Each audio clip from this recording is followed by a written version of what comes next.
Bonjour madame, bonjour monsieur, moi c'est Yvan Dalzon et je dis à ma prend plaisir pour moi introduire à vous-même une série d'études qui c'est une sorte de anthologie de textes bibliques.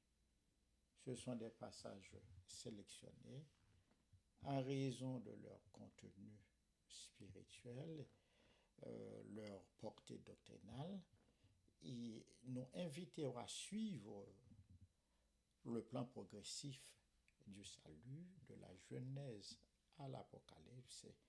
Et chaque texte que nous va lire, nous va agrémenter de quelques commentaires pour les besoins de clarté. Et cela va nous permettre d'asseoir dans les esprits la doctrine chrétienne, ce en quoi nous croyons. Donc, bienvenue à Biblianasium et nous invitons à apprendre la Bible ensemble avec nous et à joindre nous dans le moment d'étude ça. Genèse 1, verset 1. Au commencement, Dieu créa les cieux et la terre. Moïse énonçait comme postulat, dans le verset ça, que Dieu, c'est la cause première, indépendante, suffisante de la création, de l'univers ou des métavers. À l'origine, Dieu créa le temps, l'espace et la matière. Et de ce verset suivent les versets suivants du chapitre 1 et du chapitre 2. Nous avons noté que dans le texte original de la Bible, hébreu, araméen et grec, le texte était formé en tout monolithique. Ce n'est qu'au Moyen-Âge, au début du XVIe siècle, au début de l'ère moderne, qu'un certain savant chrétien, Robert Estienne, pourra venir avec la division de la Bible en chapitres et en versets. Cela sachant, nous comprenons très bien que objection à savoir que Genèse 1 et 2, c'est à deux auteurs différents qui t'a écrit, ou encore Genèse 1 et 2, t'as un contradictoire. Loin de là, voyez, un bon écrivain, Moïse introduit la création, l'histoire de la création au chapitre 2, et puis il va ajouter des notes complémentaires, des détails explicatifs pour montrer comment Dieu s'y est-il pris pour faire toutes choses. Moi, je pense que chapitre 1 et chapitre 2, il est expliqué mieux que toute théorie fantaisiste, que toute civilisation humaine venue, et même théorie farfelue des philosophes, eh bien la théorie de la création, l'histoire de la création telle que Moïse présentait dans le chapitre 2, les fait autorité. Et chaque jour, les découvertes scientifiques lui ont apporté des éléments qui viennent prouver la véracité de la Genèse. La terre était informe et vide, et l'Esprit de Dieu se mouvait au-dessus des eaux. Côté de l'eau, ça a sorti.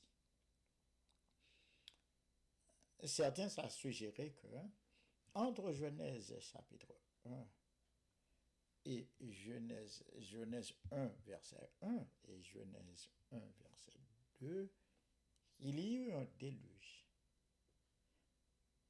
Entre ces deux versets, il y a situé la révolte de Lucifer. Et donc, pour mater cette révolte, et pour punir et pour sanctionner rébellion de Satan contre Dieu, et alors que, dans un premier temps, bon Dieu décidait de noyer l'univers et toute saleté qui est créée dans l'eau.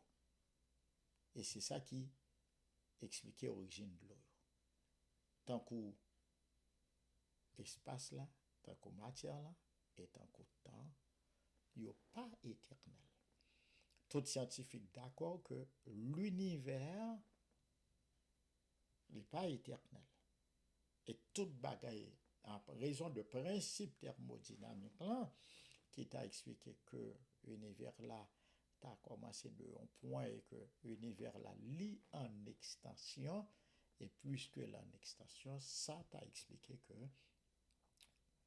eh bien, Dieu seul est éternel. Et maintenant, nous sommes arrivés au verset 3 où il est dit, Dieu dit que la lumière soit, et la lumière fut. Et là, pour compléter sa théorie, premier déluge là, t'as fait comprendre que bon Dieu t'a englouti, première création que nous joignons verset 1. Eh bien, verset 3, t'as montré que bon Dieu a entrepris une œuvre de récréation, ou encore en deuxième création. Et c'est ça pour comprendre que les éléments, lorsque bon Dieu dit que la lumière soit, eh bien, les éléments apparaissent. C'est ce que les scientifiques essaient d'expliquer par la théorie du Big Bang. Il est sorti de Kawa, et là, on a dit que les éléments émergent de dessous les eaux. 10 fois dans ce chapitre-là, nous pas jouer une proposition ça. Dieu dit. À l'origine, Dieu, puis l'Esprit de Dieu, et puis Dieu qui fait tout par sa parole puissante. Il appelle à l'existence les choses et fait que les choses naissent à son ordre comme si elles existaient. On est d'accord avec l'auteur de l'Épître aux Hébreux que c'est par la foi que nous croyons que tout ce qui a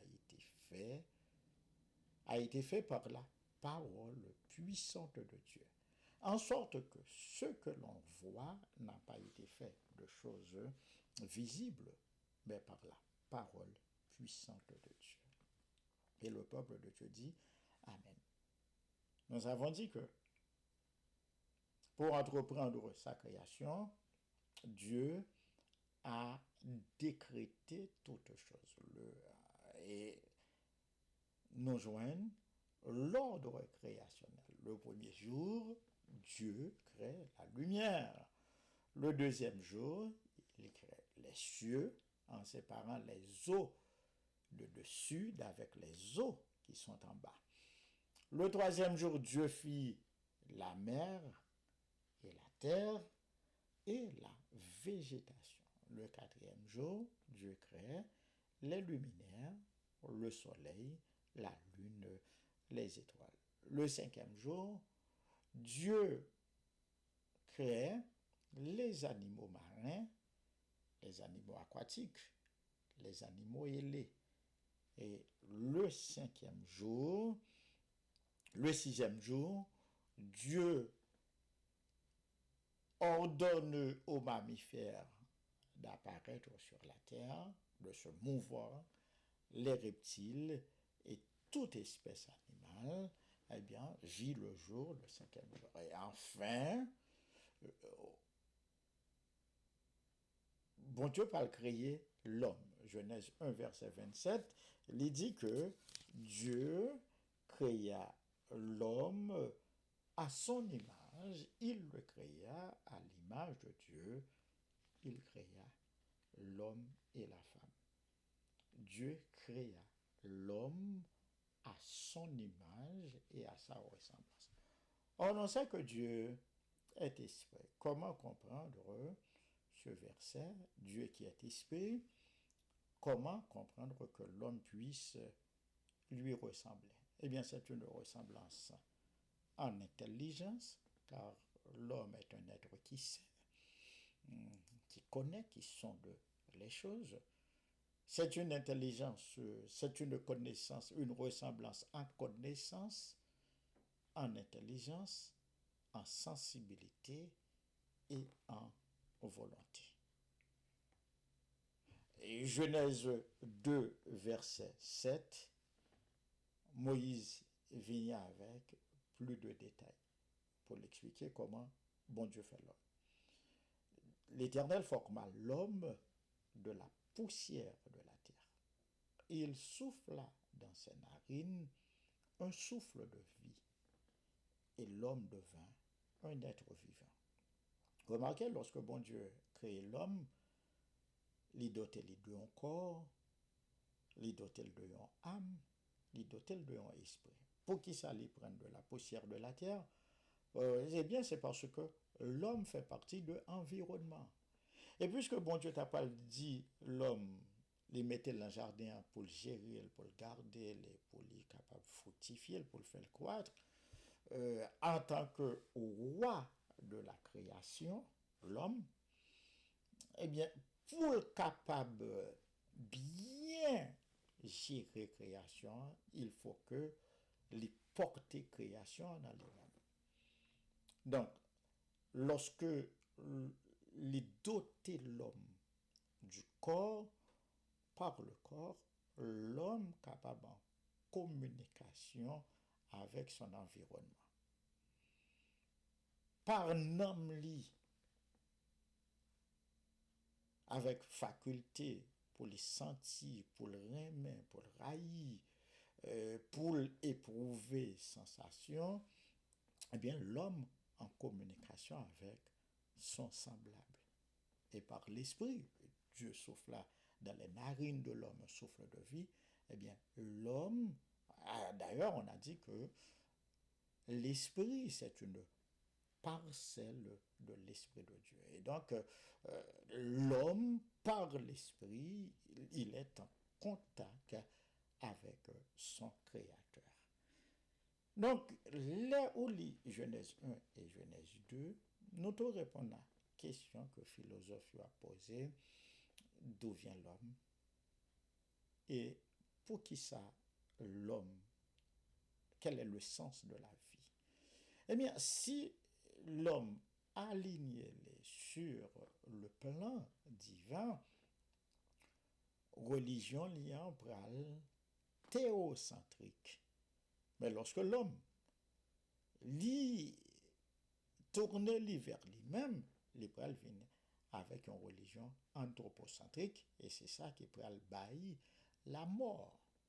La mort, c'est parce que bon Dieu créé l'homme, et c'est la question, pour qui ça bon Dieu a créé l'homme?